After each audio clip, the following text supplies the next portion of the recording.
morning, viewers. How is the Josh? How is the Josh? What about today? Today is Tuesday. We are in 23rd planning.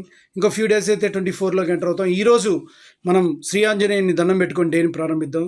Hanuman మహావీరుడు ఎలాంటి కష్టసాధ్యంలో అయినా, ఎలాంటి భయభ్రాంతమైన కండిషన్లో కూడా ఆయన తలుచుకుంటే కనుక అంతా మంచి జరుగుతుంది. అట్ ద సేమ్ టైం ధైర్యానికి ప్రతీక. సో ధైర్య సాహసాలు మీరు కోసం చేసే ఫీల్డ్ ఏదైతే ఉందో దానిలో మెయిన్గా మనం ఆంజనేయుని దండం పెట్టుకొని ముందుకు కదలాలి, ముందుకు వెళ్ళాలి. So that you will be the successful doctors, lawyers, engineers, cinema field, sports field, any field, whatever the field, right? Teaching, so అన్ని ఫీల్డ్స్లోనూ, బిజినెస్ కూడా ఈ విధంగా ముందుకు వెళ్ళాలి. మీరు ఆయన తలుచుకొని, ఆంజనేయుని తలుచుకొని ముందుకెళ్తే కనుక మీలో కాన్ఫిడెన్స్ ఇంకొద్దిగా ముందుకెళ్తుంది. భయంకరమైన పరిస్థితుల్లో మన ఎఫర్ట్ ఉండాలి, at the same time god's grace ఉండాలి. ఓకే గైస్, నేను చెప్పింది మీకు నచ్చిన